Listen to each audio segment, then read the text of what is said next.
میرے والد صاحب ایک شادی میں شریک ہوئے۔ شادی ایک سیاستدان اور سرمایہ دار کی بیٹی کی تھی اور ان کی صرف ایک ہی بیٹی تھی جو کہ بڑی جائیداد کی اکلوتی وارث تھی۔ اس کا کسی امیر خاندان میں رشتہ طے ہو گیا۔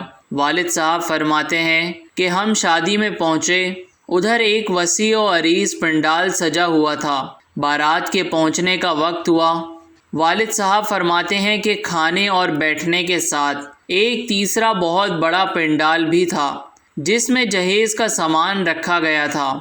خیر، بارات آ گئی۔ لڑکی کے والد بارات کو لے کر سیدھا جہیز والے پنڈال میں چلے گئے اور لڑکے والوں سے کہنے لگے کہ آپ لوگ سامان دیکھ لیں کہ کوئی چیز کم تو نہیں جو آپ کی طرف سے مطالبہ کی گئی ہو اور یہاں نہ ہو۔ ہر چیز کے ساتھ ایک پرچی لگی ہوئی تھی کہ لڑکے کی پھپھی نے یہ مانگا، خالہ نے یہ مانگا، فلاں فلاں نے یہ مانگا۔ بارات نے جب سارا جہیز دیکھ لیا تو لڑکی کے والد بارات کو لے کر سیدھا کھانے والے پنڈال میں چلے گئے اور کھانا کھلوا دیا۔ لڑکے والے کہتے رہے کہ پہلے نکاح پڑھ لیتے ہیں پھر کھانا کھائیں گے۔ لڑکی کے والد ان کو ٹالتے رہے اور کھانا شروع کروا دیا۔ لڑکے اور لڑکی والوں کی طرف سے ہزاروں افراد اس شادی میں شریک تھے، کوئی چھوٹی شادی نہیں تھی۔ خیر، کھانے سے فارغ ہو کر لڑکے والوں نے پھر کہا کہ نکاح خواہ کو بلوائیں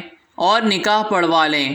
لڑکی کے والد بار بار پوچھتے رہے کہ جہیز پورا ہے تو آپ جہیز ٹرک پر لادنا شروع کریں۔ اب لڑکے والوں کو بھی کچھ گڑبڑ محسوس ہونا شروع ہو گئی اور ان کا نکاح کروانے کا اصرار بڑھتا گیا۔ لڑکی کے والد نے لڑکے والوں سے کہا کہ کھانا آپ لوگوں نے کھا لیا ہے، جہیز آپ کی طلب کے عین مطابق پورا ہے، وہ اٹھائیں آپ لوگ اور چلے جائیں۔ لڑکی کی آپ کو ضرورت نہیں سو وہ آپ کے ساتھ نہیں جائے گی۔ اور ایسا ہی ہوا۔ لڑکی کے والد نے کئی گھنٹوں کی بحث و مباحثے کے بعد بھی لڑکی نہیں بھیجی اور بارات بغیر لڑکی کے واپس چلی گئی۔ لڑکی کے والد نے وہیں موجود اپنے بھائی کے بیٹے کو بلایا جو کہ مالی لحاظ سے بھی کمزور تھا۔ نکاح خواہ کو بلایا اور بیٹی کا نکاح بھتیجے سے کروا کر لڑکی اس کے ساتھ رخصت کر دی۔ کاش معاشرے میں سب ایسے ہو جائیں۔